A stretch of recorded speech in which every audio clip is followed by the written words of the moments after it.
आप देख रहे हैं A1 न्यूज और मैं हूं आपके साथ भारती उत्कर्ष जैन। दून विश्वविद्यालय परिसर में 22 करोड़ की लागत से बने डॉक्टर नित्यानंद हिमालयन शोध एवं शिक्षण केंद्र का मुख्यमंत्री पुष्कर सिंह धामी ने लोकार्पण किया। केंद्र हिमालय के पर्यावरण अध्ययन और संरक्षण को समर्पित होगा। दून विश्वविद्यालय की कुलपति प्रोफेसर सुरेखा डंगवाल ने पत्रकारों से बातचीत में कहा कि इस संस्थान को ब्रिडकुल ने बेहतरीन ढंग से तैयार किया है और हिमालयी पर्यावरण के महान चिंतक शिक्षाविद डॉक्टर नित्यानंद को समर्पित इस केंद्र में स्नातकोत्तर भूगोल एवं भूगर्भ की कक्षाएं पिछले 2 साल से संचालित की जा रही हैं, जबकि पिछले वर्ष से गढ़वाली, कुमाऊनी और जौनसारी बोली के सर्टिफिकेट कोर्सेज भी शुरू किए गए हैं।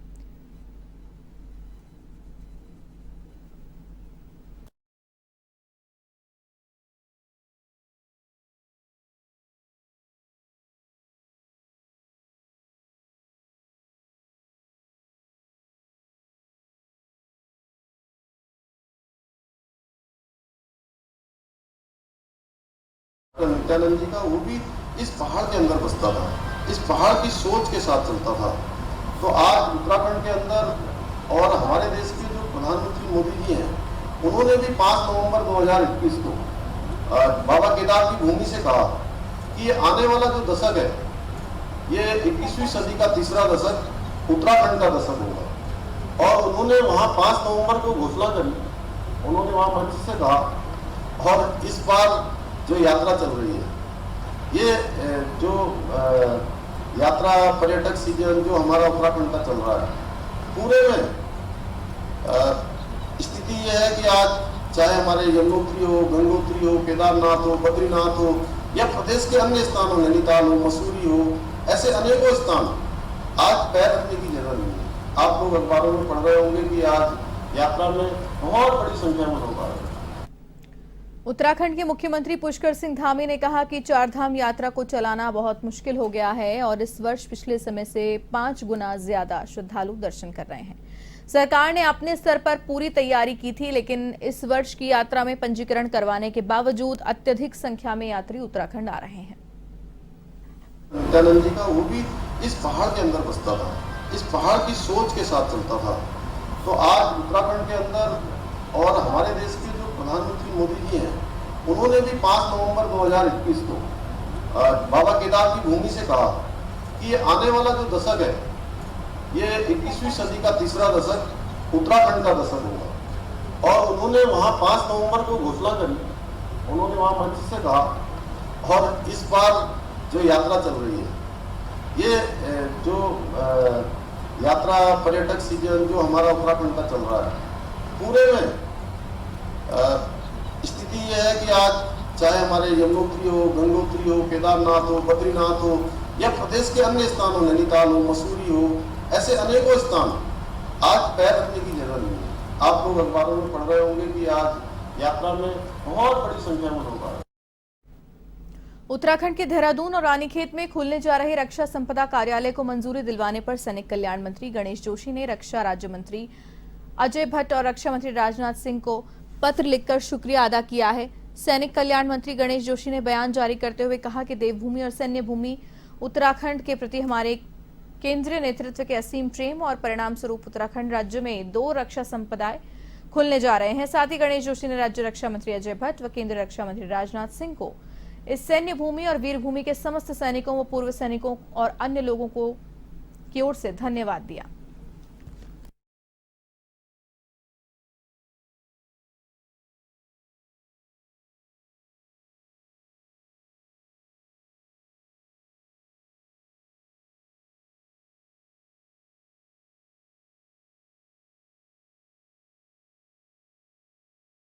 रक्षा राज्य मंत्री अजय भट्ट जी का विशेष आभार व्यक्त करता हूँ कि जिनके प्रयासों से ये संभव हो पाया है। अभी तक हमारे गढ़वाल और कुमाऊं के लोगों को जो रक्षा संपदा से संबंधित जो कार्य थे, उनके लिए मेरठ जाना पड़ता था, जो कि काफी दिक्कत का काम था।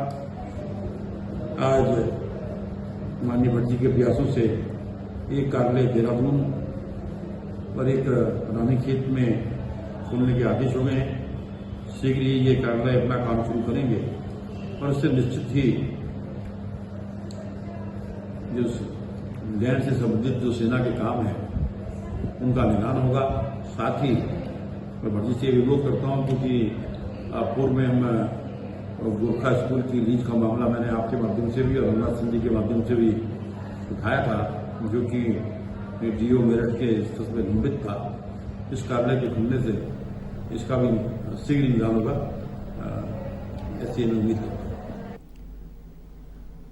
उदयपुर में आयोजित हुए कांग्रेस के चिंतन शिविर के बाद अब उत्तराखंड कांग्रेस का नवसंकल्प क्रियान्वयन शिविर शुरू हो चुका है। उत्तराखंड नवसंकल्प क्रियान्वयन शिविर 2 दिनों के लिए आयोजित किया जा रहा है। इसमें पार्टी के वरिष्ठ नेता शिरकत कर रहे हैं। कांग्रेस की प्रदेश प्रवक्ता गरिमा दसौनी ने बताया कि उत्तराखंड में नवसंकल्प क्रियान्वयन शिविर का उद्देश्य प्रदेश में कांग्रेस को मजबूत करना है। शिविर में केवल उत्तराखंड के नेता ही शामिल होंगे।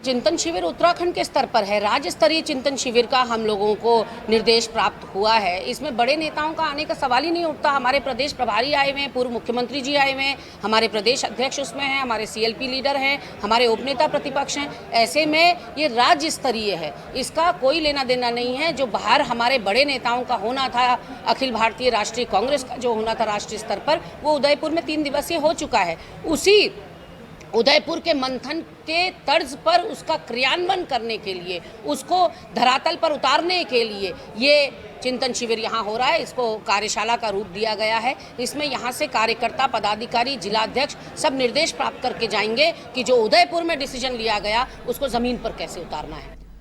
उत्तराखंड मुख्यमंत्री पुष्कर सिंह धामी के हल्द्वानी दौरे को लेकर यूथ कांग्रेस के कार्यकर्ताओं ने विरोध जताया। आईएसबीटी के निर्माण, अंतर्राष्ट्रीय स्टेडियम को तत्काल चालू करने, रिंग रोड का निर्माण, युवाओं को रोजगार मुहैया करवाने समेत अन्य मुद्दों को लेकर यूथ कांग्रेस के कार्यकर्ताओं ने नारेबाजी की। यूथ कांग्रेस के नगर अध्यक्ष हेमंत साहू के नेतृत्व में मुख्यमंत्री वापस जाओ के नारे लगाकर विरोध जताया गया।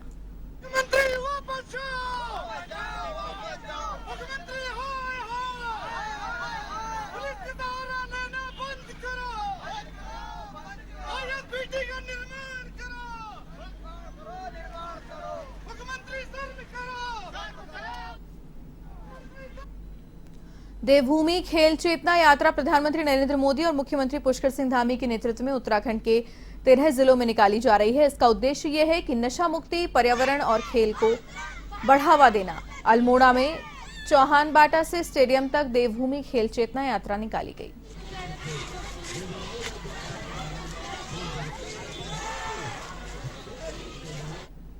भूमि खेल चेतना यात्रा को लेकर के निकले हुए हैं। माननीय प्रधानमंत्री और माननीय पुष्कर सिंह धामी जी के नेतृत्व में, उनके प्रेरणा से इस यात्रा को हम लोग लेकर के निकले और ये देवभूमि खेल चेतना यात्रा पूरे उत्तराखंड के जो हमारे सभी 13 जिले हैं उन सभी जगहों पर जाने वाली है, जिसका उद्देश्य मात्र एक इतना है कि नशे से दूर रखना, पर्यावरण को बढ़ाना और खेल के प्रति जागरूकता फैलाना। घर घर खेल, हर घर खेल के माध्यम से जन जन तक हमारी जो है अपनी बात को रखना और वो हमारे जैसे अल्मोड़ा के छात्र, हमारे खिलाड़ी लक्ष्य सेन ने अपने देश का गौरव बढ़ाया। ठीक उसी प्रकार से अन्य जनपदों से भी हर घर से लक्ष्य सेन जैसे खिलाड़ी निकले। इस यात्रा का जो मेन उद्देश्य था वो यही था। उत्तराखंड के चंपावत नगर पालिका परिसर के हॉल में बनाए गए स्ट्रांग रूम में सभी ईवीएम और वीवीपैट मशीनों को सुरक्षित रखा गया और अर्धसैन्य बल एसएसबी की सुरक्षा में कक्ष को सील कर दिया गया। इस दौरान सभी प्रत्याशियों ने स्ट्रांग रूम में रखी मशीनों का अवलोकन भी किया। प्रेक्षक ने भारत निर्वाचन आयोग के निर्देशानुसार राजनीतिक दलों के प्रतिनिधियों की उपस्थिति में निर्वाचन अभिलेखों की रैंडमली स्क्रूटनी भी की। स्क्रूटनी के बाद सभी अभिलेखों को सील कर स्ट्रांग रूम में सुरक्षा में रखा गया। मतगणना 3 जून को वन पंचायत हॉल गौरलचौड़ मैदान में सुबह 8 बजे से होगी। तो वहीं जिलाधिकारी ने ड्यूटी में तैनात सुरक्षा कर्मियों और अधिकारियों को सतर्क रहने के निर्देश दिए। आज 4 बजे यहाँ पे स्ट्रांग रूम सील किया गया, जिसमें जो पोल ईवीएम और वीवीपैट हैं, ऑब्जर्वर मैडम और दोनों पार्टीज़ के जो कैंडिडेट के एजेंट हैं उनके द्वारा, और इस चाबी यहाँ पे ट्रेजरी में रखवा दी गई है। और इसमें 3 लेयर सिक्योरिटी फोर्स ECI के मानक अनुसार उपस्थित है और ये सिक्योर्ड स्ट्रांग रूम है और 3 तारीख को हम लोग काउंटिंग करेंगे। खबर उत्तराखंड के थराली से है, जहां ग्वालदम में आयोजित 2 दिवसीय पर्वतीय पत्रकार एसोसिएशन के अधिवेशन का नई कार्यकारिणी के गठन के साथ ही समापन हुआ। नवगठित कार्यकारिणी को संगठन के संरक्षक ललिता प्रसाद लखेड़ा ने मुख्य अतिथि पूर्व काबीना मंत्री और बद्रीनाथ विधायक राजेंद्र भंडारी की मौजूदगी में शपथ दिलाई। तो वहीं एक बार फिर सर्वसम्मति से वरिष्ठ पत्रकार सुभाष प्रेमोली को अध्यक्ष चुना गया। इधर समापन समारोह के उद्बोधन में बद्रीनाथ विधायक राजेंद्र भंडारी ने कहा कि पत्रकार और विपक्ष यदि सजग रहें तो सरकारें निरंकुश हो जाएंगी। उन्होंने कहा कि पहाड़ी क्षेत्रों में पत्रकार जिन विषम भौगोलिक परिस्थितियों में अपने दायित्वों का निर्वहन करते हैं वो एक मिसाल है।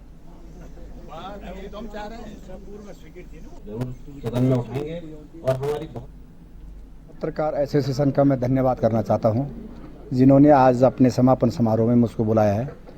और जो पत्रकार हमारे विशेषकर पहाड़ी प्रदेश के हैं उत्तराखंड में, उनका जीवन बहुत कठिन भरा जीवन है, कांटों भरा जीवन है। पहाड़ की जो विषम भौगोलिक परिस्थितियां हैं, वहां पर पत्रकारिता करना अपने आप में बहुत असंभव है। नदी, नाले, झरने, पहाड़, तो इस तरह से जा कर के और दूर दूर कहीं दूर दूर जा कर के आपदा के अंदर खबरें लाना, गरीब, असहाय, लाचार, परेशान को समाज की मुख्य धारा से जोड़ना, ये अपने आप में एक बहुत बड़ी बात है। इस बात के लिए मैं पत्रकार एसोसिएशन को धन्यवाद करना चाहता हूँ। जहाँ तक मांग की बात है, निश्चित रूप से हमारे पत्रकार भाई, हम लोग भी जो प्रोडक्ट हैं, जो हम लोग आज उपज हैं, वो आप लोगों की लेखनी की ताकत से ही हम लोग हैं। और हम लोग जानते हैं कि आपके मार्गदर्शन में ही हम इस एक उत्तराखंड को एक अच्छा उत्तराखंड दे सकते हैं। और लगे हुए हम लोग सब अपने अपने जिम्मेदारियों को निभाने में, कितना निभा पाते हैं ये तो आने वाला समय बताएगा, परंतु आपका मार्गदर्शन हमेशा मिलता रहेगा, ऐसा मैं आशा करता हूं। और जो मांग आज आप लोगों ने दी है, निश्चित रूप से उसका पूरा करने का हम कोशिश करेंगे। उत्तराखंड के अल्मोड़ा मेडिकल कॉलेज में नर्सिंग स्टाफ समेत तमाम पदों पर आउटसोर्सिंग एजेंसी द्वारा बिना विज्ञापन के गुपचुप तरीके से भर्ती करवाने पर हंगामा हो गया। ऐसे में एजेंसी को भर्ती को टालना पड़ा। भर्ती को लेकर दिल्ली, हल्द्वानी, बागेश्वर समेत तमाम जिलों से पहुंचे सैकड़ों अभ्यर्थियों को भारी परेशानी हुई। आपको बता दें कि नगर के एक निजी होटल में टीडीएस मैनेजमेंट कंसल्टेंट एजेंसी ने अल्मोड़ा मेडिकल कॉलेज में कई पदों पर भर्ती का आयोजन कराया गया था, जिसमें दिल्ली सहित कई जिलों से अभ्यर्थी पहुंचे। इस दौरान गुपचुप तरीके से भर्ती को लेकर हंगामा हुआ। इस बीच प्रशासन और स्वास्थ्य विभाग के अधिकारी मौके पर पहुंचे, जहां जांच में पता चला कि एजेंसी बिना विज्ञप्ति के ही भर्ती आयोजित करा रही है।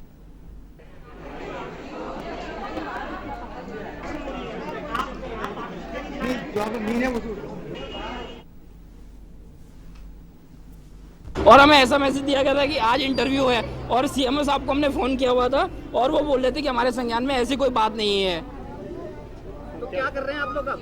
सर अभी ये लोग टीडीएस कंपनी से आए हुए हैं और ये लोग बोलते हैं कि अभी इंटरव्यू होगा। तो क्या लगता है आपको? सर हमें तो लगता नहीं है कि होगा, और हम सुबह से बच्चे को लेके बैठे हुए हैं। देखिए सर, बच्चे ने दूध भी नहीं पिया है और गाड़ी भी हम किसी से मांग करके लेकर के आए हुए हैं। तो आप किस? देखिए, हमको भी सूचना मिली थी और डीएम साहब के कैंप से भी हमको सूचना मिली थी कि ऐसे ऐसे यहाँ पे इंटरव्यू वगैरह ऑर्गेनाइज किए जा रहे हैं। तो और कुछ अनियमितता की भी शिकायत आई थी, तो हम लोगों ने यहाँ पे विजिट किया है। तो अब जो आउटसोर्सिंग एजेंसी है, उनका कहना है कि मेडिकल कॉलेज के साथ हमारा एमओयू हुआ है स्टाफ नर्सिंग की भर्ती को लेके, तो उसी के संबंध में हम लोग आए थे। तो कुछ हमने पूछताछ भी की है और आगे भी हम मेडिकल वाले से भी जानेंगे कि आखिर क्या मामला है।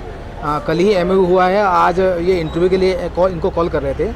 तो हमने इनको बता दिया है कि प्रॉपर चैनल से आप जब तक विज्ञप्ति जारी नहीं करेंगे और बच्चों को सिस्टमेटिक बुलाएंगे नहीं, तब तक ये इंटरव्यू वगैरह आप इस तरह से नहीं कर सकते हैं।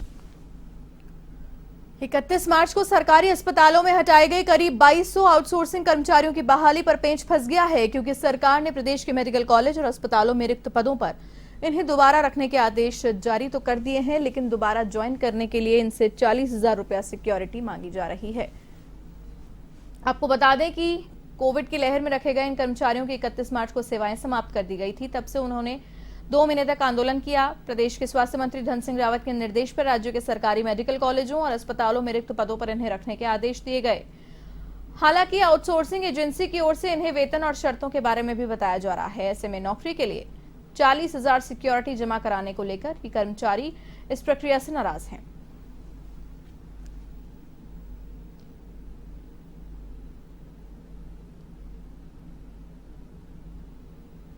देखिए, ये तो आप लोगों के भी समक्ष है और आज समाचार पत्रों के माध्यम से आप सभी जितने भी मेरे पत्रकार बंधु हैं, आपको ज्ञात भी होगा कि जो TDS कंपनी है वो डायरेक्टली आपने उसमें भी देखे 30 से 40 हज़ार रुपये सिक्योरिटी मांग रही है। वो किस आधार पे मांग रही है? अगर अदर मेडिकल कॉलेज की बात करें वहाँ तो उन्होंने सीधे हायर कर दिए हैं। जब हमें यहाँ से फ़ोन किया जाता है, हर एक व्यक्ति को फ़ोन किया जाए जो हमारा कोविड कर्मचारी है, जिसने अपने उस दौरान काम किया था जिस टाइम पे यहाँ पे कोई काम नहीं करने को तैयार था, आज उन्हीं कर्मचारियों को 30 से 40 हज़ार रुपये में हायर करवाने की बात करते हैं। ये किस चीज़ का वो है? ये तो करप्शन है ना। और करप्शन में हमारे प्रिंसिपल शामिल है इसमें। मैं तो सीधे कहूँगा, अगर जब बात करने के लिए यहाँ पे आए तो उन्होंने मुकर के सीधे आपके सामने चले गए, तो करप्शन में शामिल है। खबर जनपद उधम सिंह नगर के खटीमा से है। यूपी उत्तराखंड सीमा पर 17 मील चौकी क्षेत्र में ग्राम रघुलिया में अवैध रूप से मिट्टी खनन का कार्य धड़ल्ले से चल रहा है, जहां खनन कारोबारी प्रशासन की आंखों में धूल झोंकते बेखौफ नजर आ रहे हैं, तो वहीं खनन माफिया सरकार को प्रतिदिन लाखों का चूना लगा रहे हैं। खनन कारोबारियों पर प्रशासन की पैनी नजर और लगातार कार्रवाई के बाद भी अवैध खनन रुक नहीं रहा है। आपको बता दें कि विगत दिनों खटीमा के पीलीभीत रोड पंडिया क्षेत्र में निरीक्षण करने जा रहे खटीमा SDM की गाड़ी को खनन की ट्रैक्टर ट्रॉली ने जोरदार टक्कर मारकर क्षतिग्रस्त कर दिया था। मामले को लेकर खटीमा SDM रविंद्र बिष्ट ने बताया कि ये मामला अभी उनके संज्ञान में आया है। संबंधित लेखपाल और SHO को मौके पर भेजकर अवैध खनन को लेकर कार्रवाई की जाएगी।